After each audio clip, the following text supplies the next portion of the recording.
Welcome to the WAIR Chats podcast, a series where we dive into conversations surrounding all facets of e-commerce and the people working to make it a more sustainable and productive industry for all.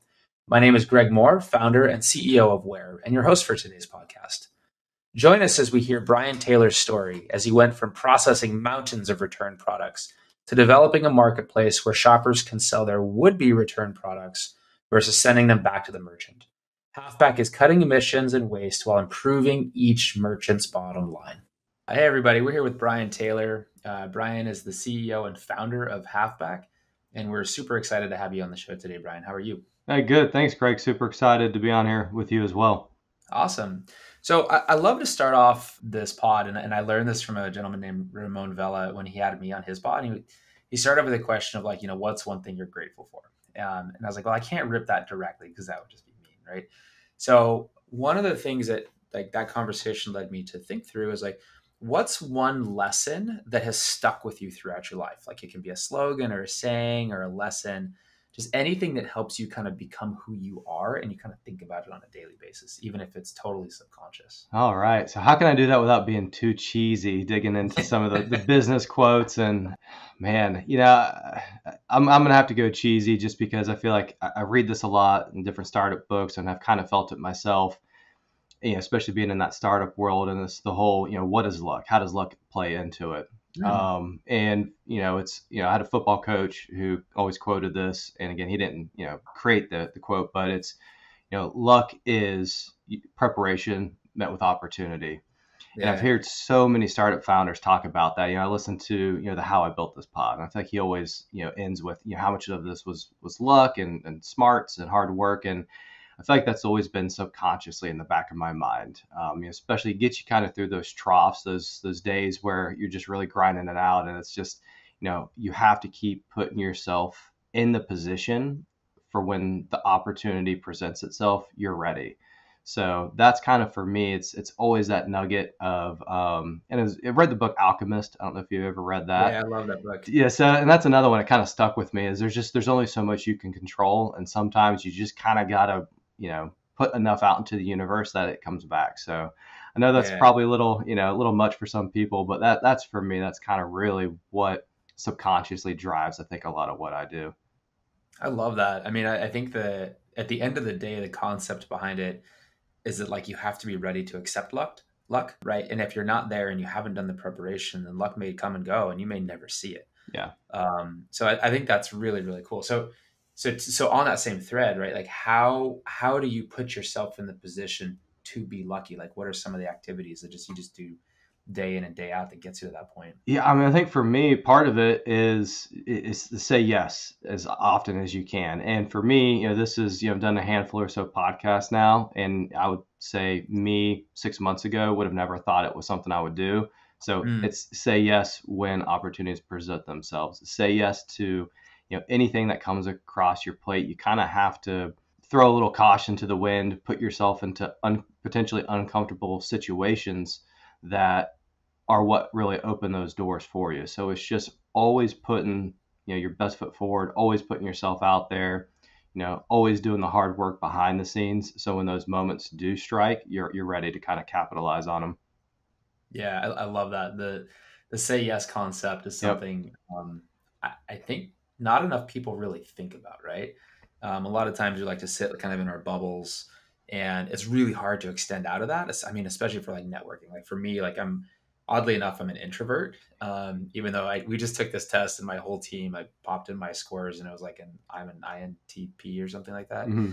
And they're like, well, there's no way you're an introvert. And I was like, yeah, getting out takes a lot of energy for me, right? Whereas I could sit on a couch and look at a black screen and be totally happy. Yep. I definitely feel you there. Yeah. But yeah, saying yes is just getting out and doing it is powerful. It's a must in that sense. Cool. So I'd love to kind of get into Hafback and how you started it and why. I'm a big proponent of understanding why. But before we do that, I'd love to hear a bit more about the background of Brian Taylor. Who is Brian in that sense? Okay. Yeah. Kind of a blend. I'll go kind of the business background, maybe personal background. Kind of came quasi untraditional into the sense of where I am today, kind of that accounting background, kind of like you. yeah, I'm more of kind of that balance between introvert, extrovert. In certain Mhm. situations, I'm very, introverted and become a little bit of a hermit. Put me with family and friends, and they would think that I've never met a stranger. So, Yeah, that's kind of great. came up to that back office pencil pusher, really good data analytic mind, and kind of use that to grow both, my professional skill set and my, interpersonal skill set, and getting into these operational roles, VP of operations for a couple of companies now, which has put me in front of customers. It's got me thinking kind of sort of with a different, different side of the brain. Um, and so that's what's kind of led me more into kind of an entrepreneurial path. Mm, Big fan of, golfing. So kind of my first foray was starting a golf brand. Kind of got that off the ground, and that's kind of my initial introduction into e-commerce and a little bit with returns. But it wasn't really until I took on this VP of operations for a role for a larger e-commerce brand, and seeing returns at scale is really what kind of set the light bulb off for me of mm, there's got to be a better solution. Even if it's not a one size fit all solution, there needs to be better solutions. It's such a big problem. I think it goes beyond any one, individual avenue. And I think, we're both attacking it from different ends, which is, what I think is really interesting. But yeah, so that's kind of me, especially from a personal, business, kind of how all that kind of molded together into kind of yeah, where I am today with Halfback. that's awesome. So your golf brand, that was your first founder experience, right? Your first Correct. Yeah. experience in entrepreneurship. Now, my first startup was abysmal. Like it was just a total train wreck, right? And then but I learned a ton from it. So, did you get the opportunity to kind of make it like successful to whatever you define success, or was it like, we just totally messed that up? So I would say overall success, but definitely learned a lot. So, we sold through our first full manufacturing order, That's awesome. profitable really from day one. So much my co-founder now, who's got an e-commerce and marketing background, was almost a little bit mad because it's not supposed to be this easy. But it was a new product, and I think, some tailwinds. This was, we launched pre-COVID, but Facebook ads were working really good for us, kind of the social channels, word of mouth. So, Mm, from that sense, from a profitability stance, it did well. One of the lessons I guess I've kind of learned though is you can't take your foot off the pedal. So mm, during kind of this growth stage for, my golf brand is when the idea for Halfback was born, and I said, this is it. This is the big one. I got to go all in, and we'll just kind of keep stoking the flames, trying to keep the wheel moving on this other thing. And ran out of inventory, and kind of that concept of don't over engineer. Well, I kind of, I took that pause to redo some of the product, got which it. meant we had this big lag between manufacturing and just really let the flywheel die. And during that time, a competitor came in and Mm, very closely mirrored, our branding. I would say even some of it is borderline copyright, but I was in yeah. a really position to kind of go after that. So I Okay. would, so again, successful in the sense of, profitable, still to this day, the books are in the black, but unsuccessful in that we've learned some things to take back in terms of competition and cadence, and trying to stay out in front, especially when you're a first mover, with any kind of product or space. So, Yeah. but like you said, learned a lot, and I think I even forget how much I learned until I've kind of gone back into some of those things. I mean, from building the website, kind of operating as your own IT guy, content creation, running digital ads, figuring out Google Analytics, just enough to try and get everything. I kind of call it the jack of all trades, master of none. Yeah, totally. Just to kind of enough to kind of get things going. So a lot of lessons. It's good. It's still alive, and I kind of hope to, breathe a little life back into it, especially kind of coming into Q4. So Yeah, that's awesome. That's awesome. It's funny that that statement, "Jack of all trades, master of none," is. I played a lot of sports as a kid, and my dad, when I was younger, was like, "Oh, I'm going to go from basketball, then to baseball, then to football, then to wrestling, like then to soccer." Like, I had all these different seasons, right? And he's like, "Greg, you're stretching yourself so thin that you're going to be a jack of all trades and a master of none, right?" It turns out probably 35 years later from that conversation, it's like I'm pretty good at a lot of stuff, but like I never made one professional. Right. Yeah. No, totally true. But yeah, that's it's really interesting because when I've seen a lot of founders kind of have to have or running two brands at the same time, it is always a push and pull, right? Because you have to be omnipresent to wherever the biggest problems are, or the high nail, as I call it. And then that takes you away from the business. And if you have one that's really kind of growing and doing well, that makes it a big struggle. So even right now, as you're balancing the growth of Halfback, how are you balancing your time between the two brands in that sense, or the two companies? Yeah, honestly, and I don't know if I'm almost even a little bit embarrassed to admit this, but it's 100 or 98% halfback and maybe 2%. It's called stroke and golf, so probably about 98 too. Again, in this Q4, I want to try and get things ramped back up, but like you said, you really kind of have to be. It's hard to be omnipresent for both. Yeah, One being a software company, again, being first to market, trying to make sure we move as fast as we can. It's a play where, we're trying to raise funds, we're trying to get in front of customers. And the other one, if it just kind of survives for now, I'm kind of okay with that, as much as mm, I want it to be successful and I think it can.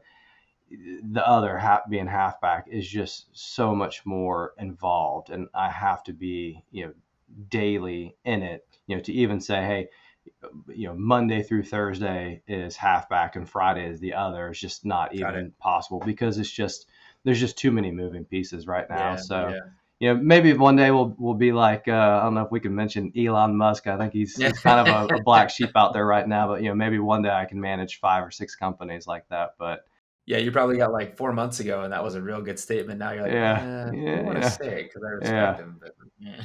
but yeah. Totally. Well, that's cool. All right, so we've gone through a bit of background, which has been awesome. So thank you for sharing that. And but I'd love to kind of pivot now towards like the e-commerce side of the world and Halfback. Like, what's the problem you're trying to solve, and what is the solution right now? Is you guys have, and where do you see it growing?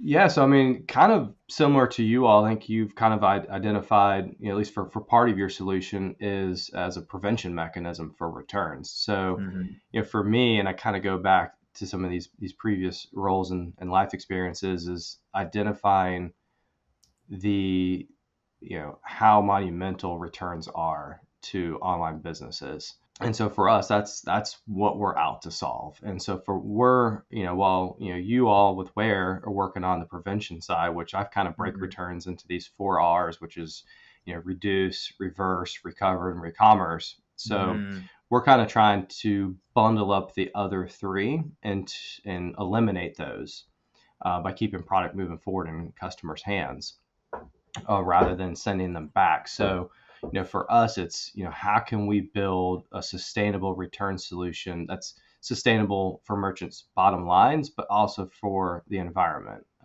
15 million metric tons of CO2 just for shipping product back, yeah, and yeah. 6 billion pounds of those end up in landfills. And so we've got all of this impact, and not to mention the cost to merchants for shipping them back and their warehouse overhead. And unfortunately, a lot of times it's for naught. We get, merchants get these products back. And again, I go back on previous experience.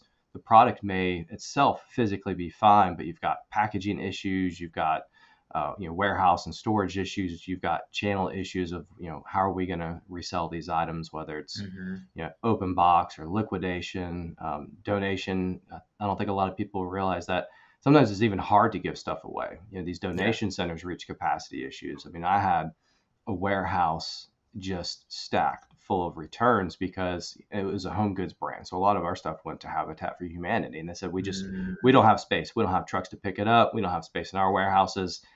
Thanks but no thanks. So that's when, that's kind of the driver behind why you see so many items get thrown away. It's crazy. Sorry to interrupt you, but like you're starting to see. I mean, Amazon's been pretty big in this, which is like, don't even send it back. Like we Right. can't even take it in certain cases, right? If it's not profitable, and then you'll get these other ones where like if you do get stuff back through Amazon, they just package it up in some big crate. They give it to a store like that's cheap, and then or Tuesday morning or whatever it is, and then people just run through and pick through that stuff, and they get it for pennies on the dollar. But yeah, I mean, huge problems as far as that goes. But I love the concept, and I think you said this really well, which is making sure. what is it? The product continues to move forward, essentially, right? That there's Yeah. no like backwards progression from this product, whether it be from the books of the company or even the product life cycle itself. Like get it into somebody's hands that really wants it. That's really cool. So how do you guys do that? That seems really hard. Yeah, so it really starts, we've got, kind of your base returns management software, and that's where customers, initiate their return, they select their return reason, and then based on those, we have logic that determines whether those, should go back to, the merchants, we call it their default warehouse, whether it needs to go back to if they're paired up with a kind of a recovery or returns warehouse for repair refurbishment, or do they go to the marketplace? So qualified returns, we push those to the marketplace. And essentially what we've done is, we've calculated all of the hard cost of reverse logistics. And so again, that's the shipping, that's the warehouse overhead, and that's markdowns on liquidation, losses on disposal, and identified those and kind of offered this, let's put the product out more of a soft cost at a discount. So exchange all those hard costs. So that's actual cash outflow for these businesses. That's affecting their P&L. Let's offer the product at a discount to where, the net impact to your bottom line is still better to you as a brand than paying for all these costs, even if you're able to sell it as new, which is not often the case. Even if you get it back and sell it as new, when you calculate it, and we call it kind of the new landed cost. So what was the cost of that product, plus all of these costs to get it back to you, all these additional logistics costs, put on this marketplace at a discount. Other buyers come along, they get a great deal, your brand saves money, and we eliminate all of that environmental impact that reverse logistics is responsible for currently. Yeah. So that's kind of how we're doing. We're just taking this instant, the moment the return is initiated, and we're listing items for a short period of time. There's studies out there that consumers hold on to items for, on average, 7 days from the time they initiate the return until they drop it off.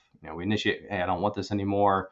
And then you kind of map it out in your weekly schedule, especially now that more of us are working from home. So, well, when am I going to be back out kind of near a UPS or the post office? So we're taking advantage of that window as a new sell-through period to sell these items, and then keep that product moving forward, keep it in customers' hands, and keeping that chain of circularity intact.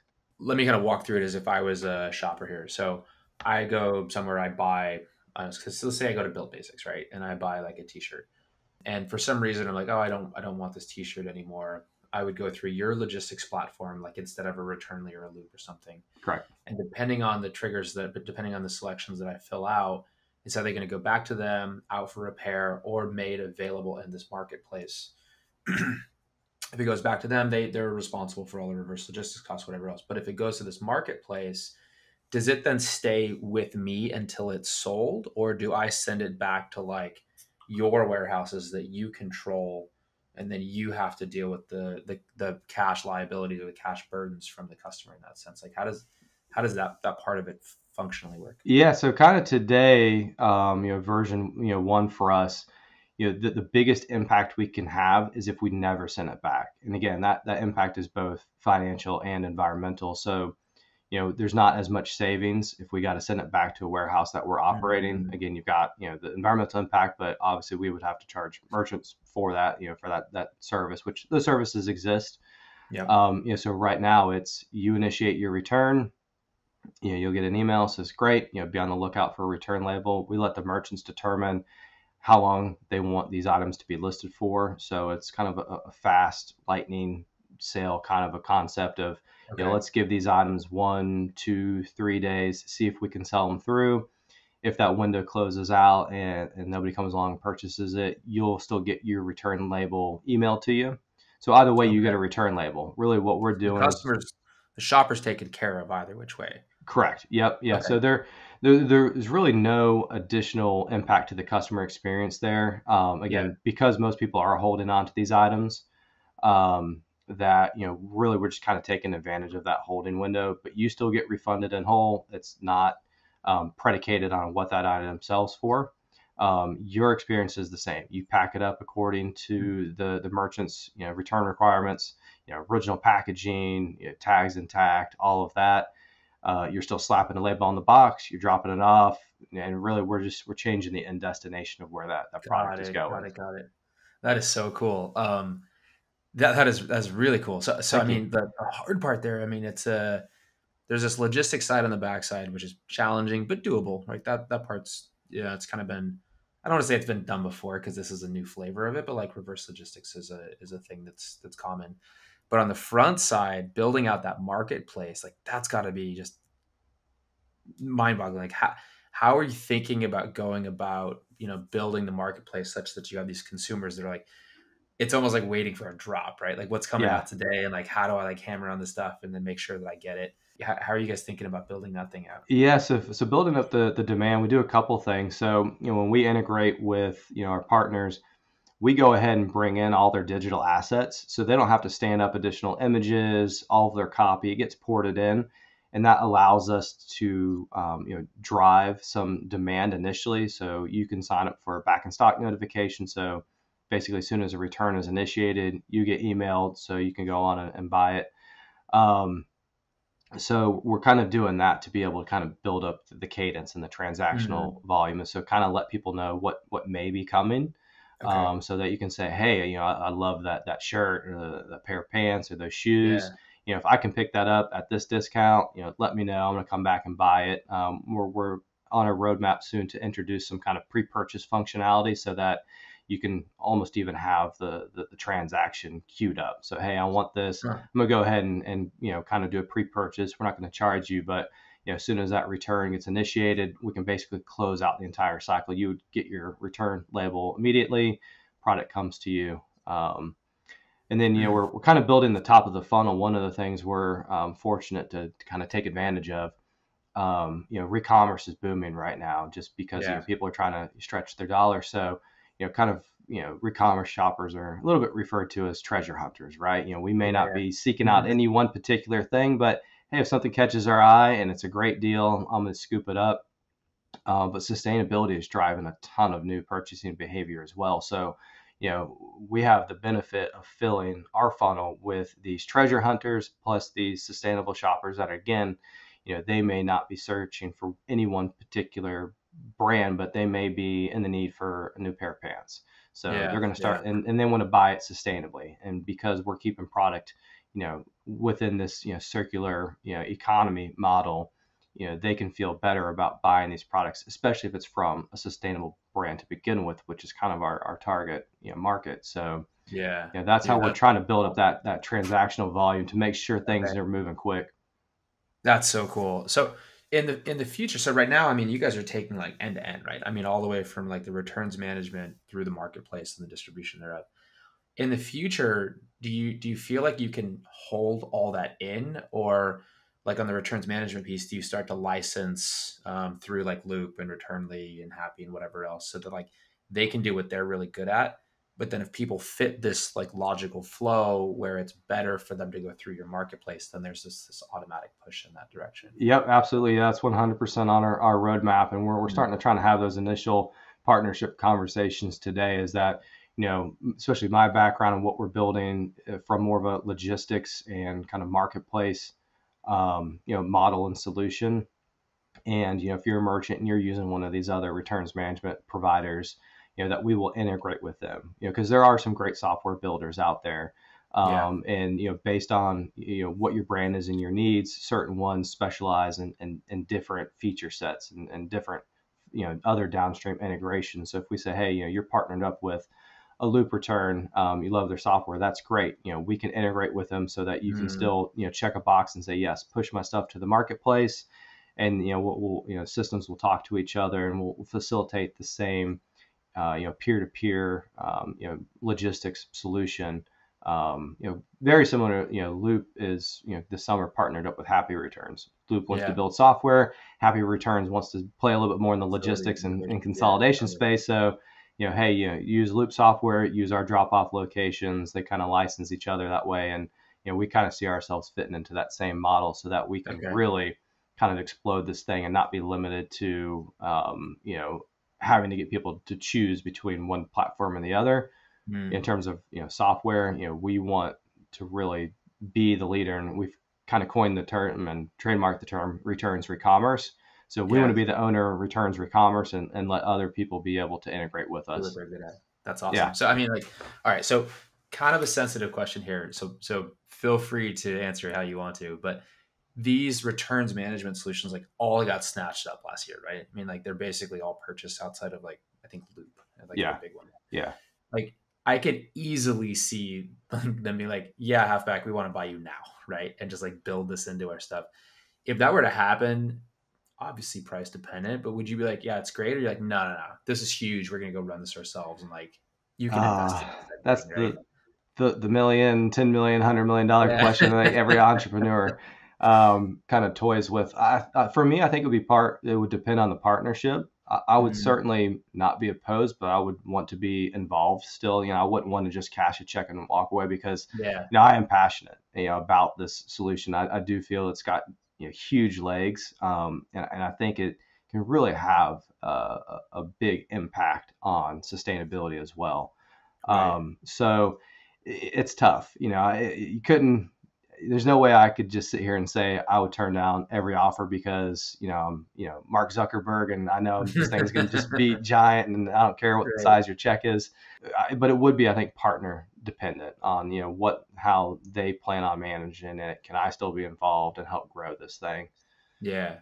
That's awesome. That makes it, I mean, your passion is like exuding through you right now about the space. And for, all the companies at least that I work with, I absolutely love that. Like, you can just see it, you can feel it in entrepreneurs when it comes through, and it's very present, which is cool. So you mentioned that like fundraising is likely a path for the future. Are you guys actively doing that now, or is that something that you're kind of looking at after you get like several traction points down the road?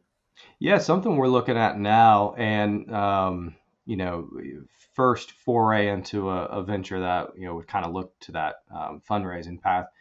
I would say we kind of started sending out some emails before or during summer, not realizing that's kind of like the VC dead period. Hiatus. Yeah, so we kind of pulled back on that. We did have some initial conversations that have been going pretty well, and now that it seems kind of post Labor Day, the venture world picks back up a little bit. So we're starting to field some initial calls now and just trying to figure out where we are. It's not only in the macroeconomic climate, but Mhm. the VC world has changed, and we're trying to understand: are we pre-seed? Are we seed? We're product in the market. It's not just the idea, which was the traditional pre-seed of maybe a couple of years ago. Yeah, yeah, Having those initial conversations, onboarding some customers, but knowing that we want to move fast. We want to do these extra integrations and expand the internal team. So that's definitely something that we're trying to pick up on yeah. today and see if we can get around closed. Makes sense. Makes sense. Yeah, it's funny.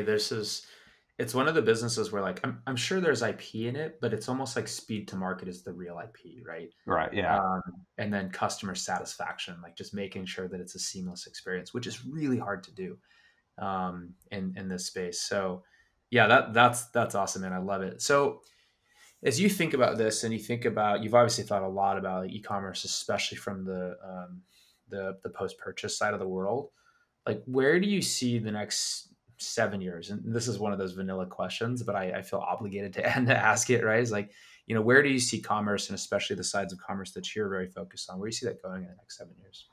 Yes, I mean we saw an explosion in e-commerce. Again, I know you're probably very aware of this. That COVID, we called it the COVID bump. So we Yeah. saw a shift not only in more e-commerce companies being launched, but in the demand. So we've got new demographics that weren't heavy e-commerce shoppers that are now shopping, and we kind of saw the pendulum swift a little bit away from brick and mortar to e-commerce. Now it's kind of meet maybe in the middle again. I see e-commerce continue to grow. I think there's a lot of value in kind of, especially in the D2C world, and really owning your brand, owning that customer relationship, and not, having it beholden to these other larger marketplaces. Mm, But I do think that there will always be this omni-channel blend, and I think we will see, and some of them are already doing it, where we'll see these traditional e-commerce players looking to open up a couple of brick and mortar locations, and I think that helps all the way around. It's certainly going to help in the returns world, kind of having a dedicated place to send things back and, Yeah, totally. get that kind of that tactile consumer experience. So I think e-commerce is going to continue to be the largest kind of growth sector for, retail and commerce in general. But I'm kind of excited to see, if the traditional e-commerce players start to expand and become more omni-channel. Yeah, no, it's funny. There's that trend that I'm seeing in the market, which I think makes total sense, right? Like as you said, you had the COVID boom, and then you have this like normalization effect going on right now, where ecom penetration is still growing like at a double digit compounded annual growth rate, but it's just the double digit compounded annual growth rate from 2019, right? Yeah. Instead of like 2022 or 21. So definitely seeing that trend. The other trend that's really interesting is like we're starting to see a lot of aggregators out there, both on the brand side and then also on the merchant side, on the the vendor side, right? So there's folks like Open Store that are starting to pull in these like brands that have Mm-hmm. shown some market traction and saying, hey, we know how to run this business really, really well. Let us put our engine behind it. We can grow it. Let us buy you out. And then there's folks like I'm forgetting on the other side of it, the vendor space, but they're just like aggregating all these different vendors together, these e-commerce enablement tools together, and basically creating like this perfect stack. So it's like you just plug this thing in, and it's going to give you the highest, customer satisfaction and customer retention and conversions and whatever else. So it's really interesting how, I think the industry kind of expanded out for a long time, especially during the COVID boom years. And now it's kind of like congealing back together in a sense through aggregation. And I think you've seen this in tons of industries. So it's really fun to see. The other thing that I'm starting to see a lot of, and I saw this in my prior life when I worked with Major League Baseball, is that data is becoming like king, right? Mm-hmm. And so a lot of these brands in the past really didn't understand completely how to utilize the data.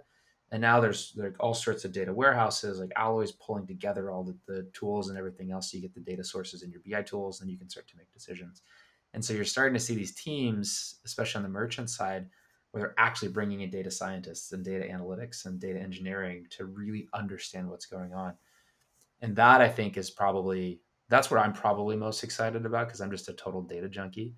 But I'm really interested to see how decisions get made and changed based on the understanding of a lot of the data going on the platforms right now. Yeah, no, I think that's awesome. I actually started in the manufacturing world. Not start. Part of my career was spent in the manufacturing world, and the common saying there was let the data drive it. From Yeah. engineering, quality, everything we did was let the data drive it. I think, I think what you all are doing is really neat in that regard in terms of the amount of data you're collecting. That it's going to help merchants drive conversions, prevent returns, just offer a better overall customer experience.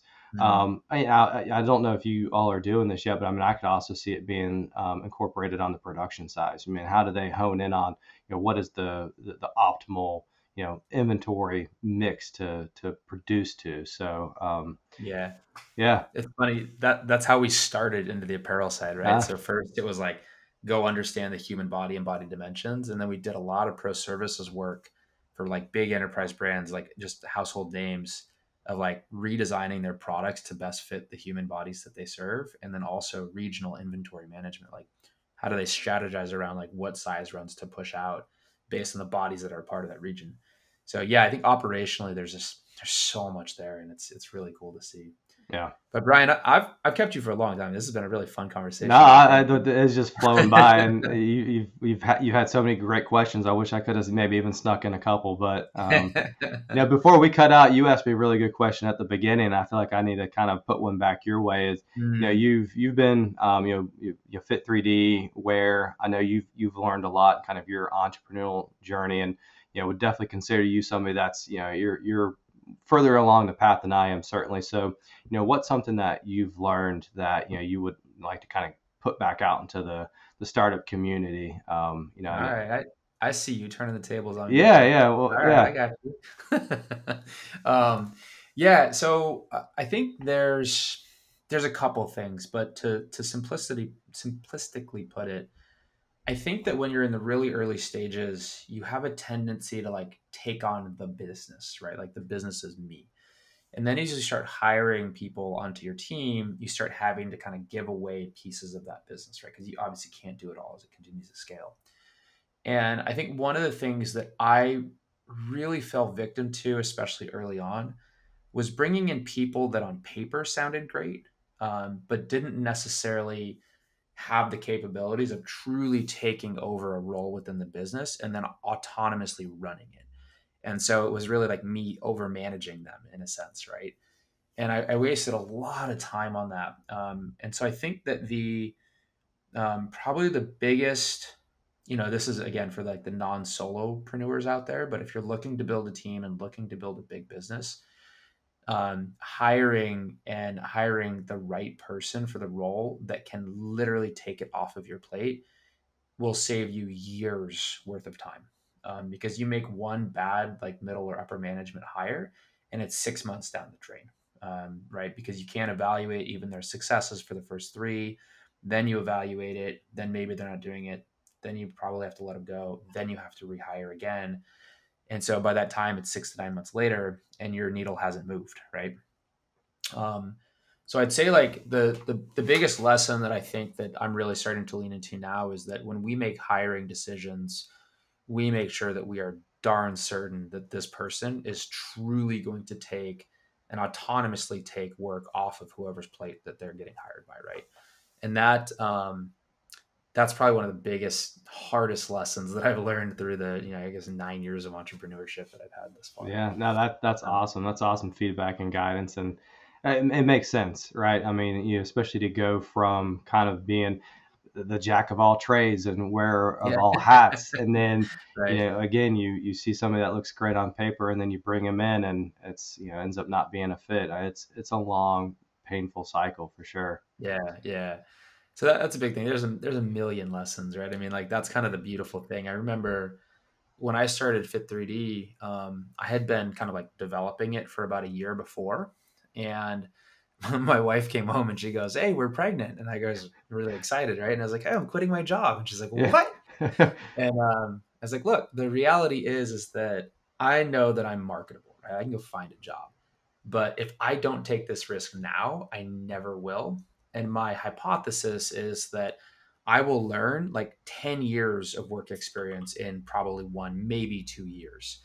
And so that's just going to make me more marketable. So like, let's take the risk. Like we've been planning for this for a year. Let's just jump into it. And it turned out really, really well. And so I think that, we were fortunate enough that we got the better side of that deal, not just the education side of that deal so far. But it is one of those things like it's, man, entrepreneurship is so much fun. Like you learn so fast and so much stuff, and it just makes you, I think, really an amazing person having to bet on yourself and to take that risk. So really, really loving what you're doing. I love this. So Brian, how can people find you? If they want to, get some more information, where should they go for Halfback? Yeah, so if you want to look at more information on Halfback, with HAFBACK, halfback.com, that's kind of geared a little bit more towards the marketplace. Add merchants to the front of that. So merchants.halfback.com, that landing page is if you want to learn a little bit more about the software and how we work and how to get a hold of us. If you want a demo to see it or reach out to me, you can find me on LinkedIn. It's just Taylor Brian M. Don't do really a whole lot on Twitter. Maybe I should, but so yeah, the website you can contact us, straight from there. Ping me on LinkedIn. I'll definitely respond and would love to have any and all conversations, whether it's returns, e-commerce, business, life in general. Coaching youth sports. I think we both have kind of shared some commonalities there. It's a fun journey. Absolutely. Awesome. Well, Brian, man, thank you for your time. I'm super pumped what you're doing. Let me know how the round comes together on the pre-seed or seed, however you want to call it. Yeah, thank you. Because it's angel investing is a thing that I'm starting to get into a little bit, but love your journey. I think it's a really, really cool concept, and keep me informed and continue to let me know how I can help. And if you're listening, make sure to visit halfback.com, HAFBACK.com, and reach out to Brian for some really great conversations.